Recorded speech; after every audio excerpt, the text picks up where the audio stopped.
The speaker is recognized. I want to thank you, Mr. Speaker, but I want to thank Chairman Green for his work. Mr. Green, when we took the majority and you became chairman, you didn't sit in Washington to figure out what the problem was. You actually took your committee to the border to see firsthand. Unfortunately, Mr. Speaker, the ranking member on the other side wouldn't attend. But he stands up, speaker after speaker, thinking he knows what's happening on the border from far away of Washington. You know, I've been to the border 4 times in the past 3 years. I've seen the fear in the eyes of the ranchers who's had their property broken into. I've heard the frustration in the voice of the Border Patrol agents who are stretched to the limit. 2.5 years ago when I went to the border, I sat with the agents in El Paso. They told me they saw something different that they haven't seen before. That they were actually catching people on the terrorist watch list. I came down, I had a press conference. I announced what they told me. I would have thought, Mr. Speaker, the members on the other side of the aisle, knowing what has happened at 9/11 and others, that they would rise up in a united front to protect America. You know what I heard from my colleagues on the other side of the aisle? They said I was lying. They said they had as much security clearance as I did. That it must be not true. Because you see, in Washington, they thought they knew all, but they didn't go to the border to actually talk to the people who work right there. Interesting as though the next day, the administration had to say it was true. You know what the administration did then? Withheld the information from Congress so they could no longer find out how many people we would catch on the terrorist watch list.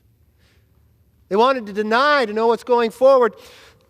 So to my good friend on the other side of the aisle, the ranking member of Homeland Security, I'm sure you know that in the month of February, do you know that we caught more people on the terrorist watch list in this 1 month, in the last entire time of the last administration?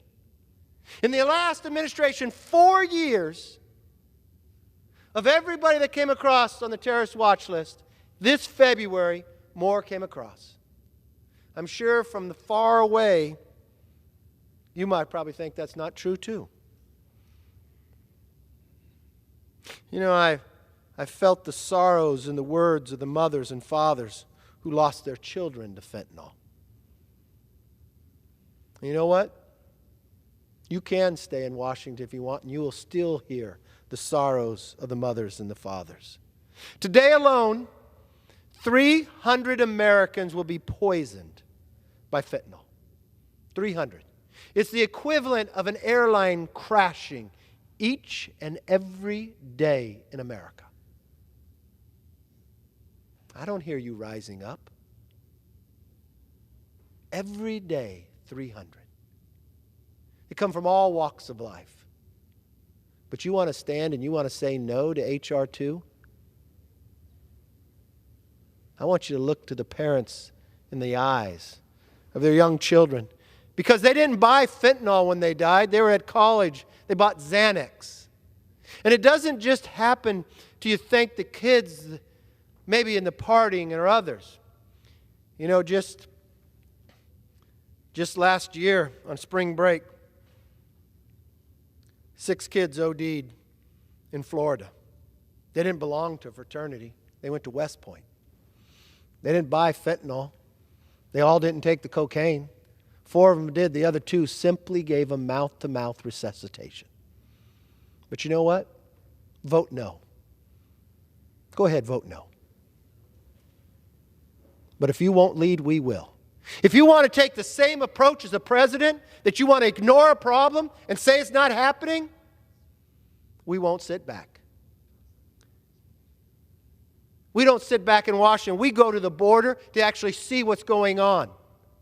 We listen, we learn, and then we sit in committee. Even though your committee went and had a hearing, I'm sure you're very proud. You protested. You didn't go. Who lost? More Americans lost. More Americans will die by your actions. For their sake and for our nation's safety, we must secure our border. This is President Biden's record on the border. Record crossings, record carelessness, record chaos. More than 11,000 people were caught yesterday crossing the border illegally. The highest single-day total ever. But I look forward to hearing what the ranking member's quote is coming forward. Maybe he'll quote the secretary that the border's secure. Believe him, you're sitting in Washington. And what will the administration's plan for these 11,000? According to NBC News, the plan is brilliant. Listen to it. It's to release many of them into the United States. No court dates, no way to track them. Because that worked so well in the past. Just ask the 85,000 children the Biden administration lost. I look forward to hearing the other side get up and tell me why they're voting no. Because they don't want to find these 85,000? Don't take my word for it. This comes from the New York Times.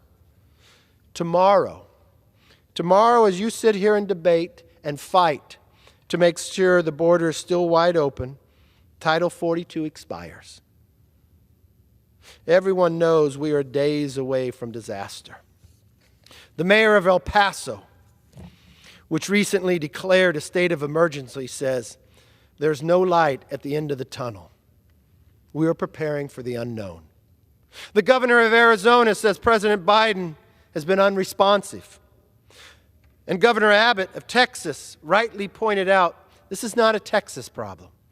This is a problem for the entire United States. You know, I heard President Biden say yesterday that lifting Title 42 means it's going to be chaotic for a little while. With all due respect, Mr. President, it's been chaotic for the 2 years because of your actions. When President Biden took office, on the very day he decided against the advice of the border security experts to single-handedly remove the successful border policies of the previous administrations. The first thing President Biden did, he stopped construction of the border wall.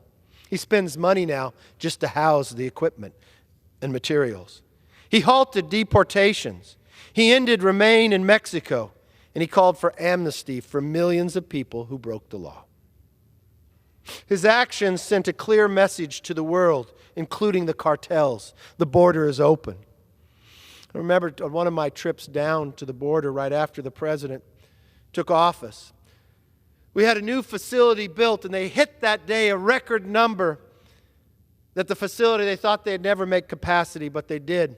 And as we walked in, we interviewed those who were standing in line, and we asked them, why did they come? They said, President Biden told us to. He told us the border was open. We asked, how long was the stretch? Weeks, months. But the president invited us. The world listened, and the cartels acted. To this day, the southern border is flooded by illegal aliens from more than 140 countries, like Yemen, Russia, China, and others. Yet how has this administration responded? A responsible administration would have told the American people in clear terms, this is a crisis. But the Biden administration tells the public that there is no crisis. Rather than leveling with the American people, the Biden administration is choosing to mislead them. I don't know if the ranking leader has ever been to Tucson, Arizona, but I was there recently. You know, in Tucson, Arizona, the cartels control the border. Every single person who comes across that border is wearing a camouflage outfit. On their feet and on their shoes is a piece of rug. 71% who come across that border are single males. They don't run up to the border agents. They run from them. It's one of the highest areas of getaways. It's a large terrain. Every day, Americans risk their lives to go rescue people on the cliffs that have fallen. We took balloons up so we could actually calculate who's coming across. When this became such a reported case, you know what the Biden administration did? They cut the number of balloons. You know why? Because they said the numbers will go down. That's how they want to deal with it. They want to lie to the American public. There's no better example than Secretary Mayorkas' comments that the border is secure. Mr. Speaker, I hope the ranking member gets up after me, and I would like him to answer one question. Does he believe, Secretary Mayorkas, that the border is secure? You've been chairman. You're ranking now. I'm sure sometime you went to the border, but not when your committee did. Not when we wanted to work on this bill. You wanted to protest. You wanted to not go because you could learn everything you needed from right here in Washington, maybe from the secretary. I'd like to know how many of you who stand up and say you're going to vote against H.R. 2 believe Secretary Mayorkas. Do you believe the border is secure? Just honestly tell us. Tell the American public if that's what you believe. Everyone knows that isn't true. You can't say the border is secure when more than 4.5 million people have crossed our border illegally in the 24 months since President Biden has taken office.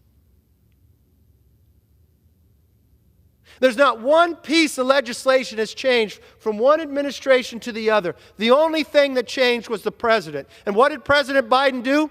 He lifted all the actions that President Trump and President Obama. And that's what happened to our border. You can't say the border is secure when more than 175 individuals on the terrorist watch list have tried to cross our border. You can't say the border is secure when human trafficking has grown into a multi-billion-dollar business for the cartels.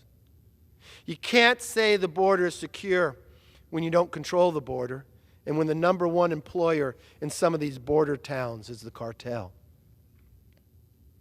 You can't say the border is secure when I sit there with mayors. They happen to be from the other party.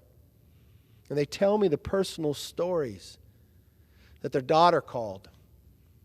And he told her not to go outside because there was a car chase. A car chase because a cartel hired a young American to drive somebody they put across. The car was going through, and it's not an unusual thing. It happens often. Schools there, they would tell me, had to close 45 days. But this car chase ended like others. Killed an innocent American. This innocent American was going to a retirement party. 65 years old grandmother. Going to have her friends celebrate a life of work, looking forward to the times with all the work and investment she put in to spend with her grandchildren and travel. But no, her life was taken from her. And the secretary said our border is secure. If you would travel to these towns, you would know this too. If you'd spend the time, you'd understand. You see, many of those elected officials aren't Republicans. They're Americans. They're registered as Democrats.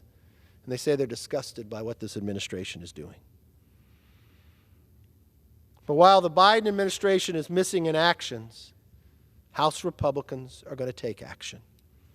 We spent 2 years listening to those who have lived through the border crisis. Border Patrol agents, ranchers, families, businesses, and local leaders. When I was in Tucson, I sat with a rancher. He's told me he's found 5 dead bodies on his ranch. His grandson, 7 years old, found one just last year. This is human life. 52 died in a tractor trailer. I sat with one. He told me the story when he looked down the road, saw 3 young children. One not even 1, the other 3, and the other 4.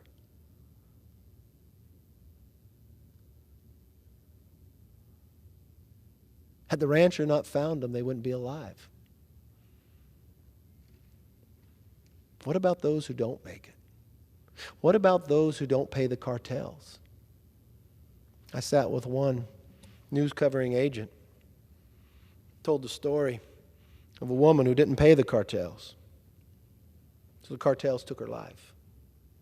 They didn't just take her life, they wanted to show it to everybody in the world. So they strung her body up in a tree, cut her legs off, put her on fire. You see, if you go to the border, you'll learn these stories. You'll actually know what's happening there. So I don't think you'd take a partisan position. You wouldn't talk in talking points. You'd actually believe if 4.5 million people in the last year came across, if 11,000 came across yesterday, Title 42 is going to be lifted. If you don't like our bill, what's your answer? What's your plan? What are you going to do?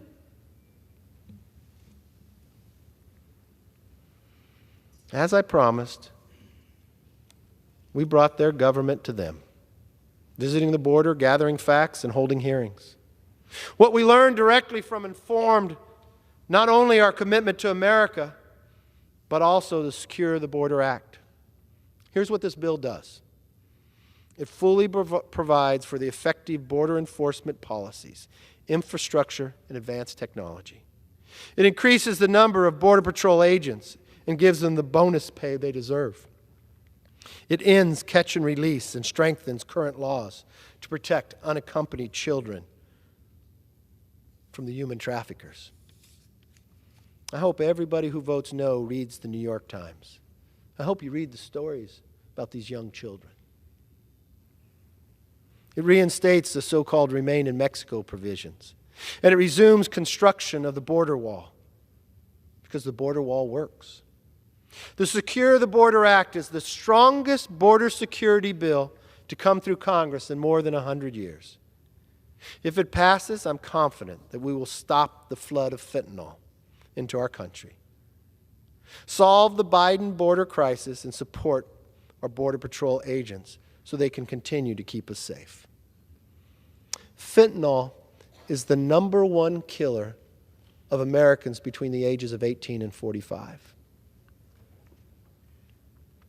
If anybody thinks about their life between the ages of 18 and 45, those are the years you reproduce. Those are your most productive years in business. Those are the years of those who volunteer to serve in the military, defend our freedom. And right now, the most productive population age in our country is being killed. But I listen to the other side, they're going to say, no, continue it. By the actions of this president,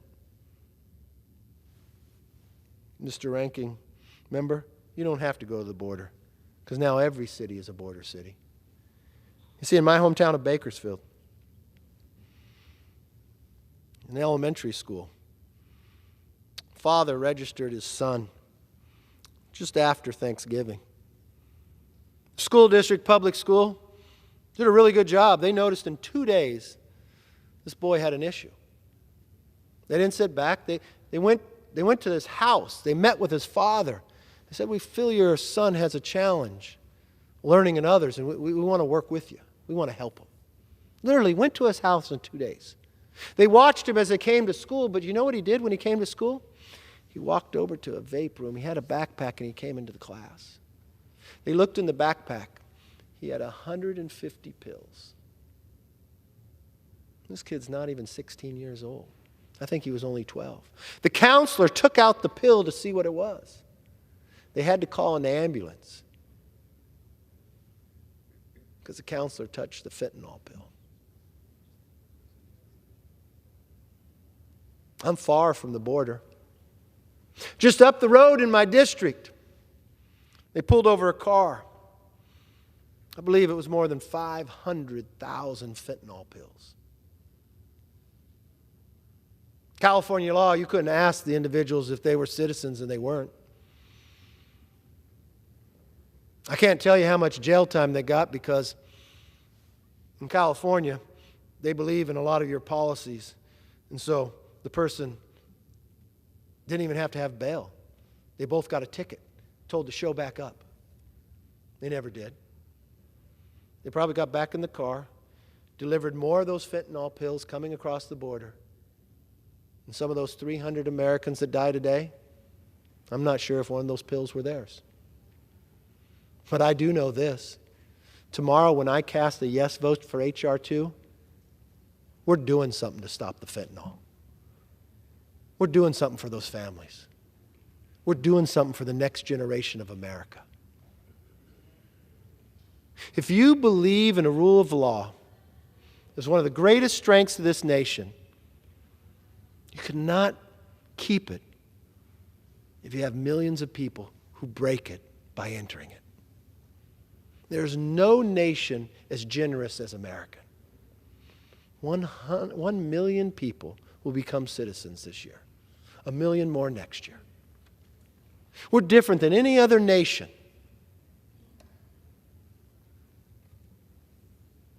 But what we have today is something that we don't even control, our own operation of our borders. I urge all my colleagues to vote yes on Secure the Border Act. Vote yes on security over chaos, and vote yes to stop the fentanyl killing our children. With that, I yield back. Members are reminded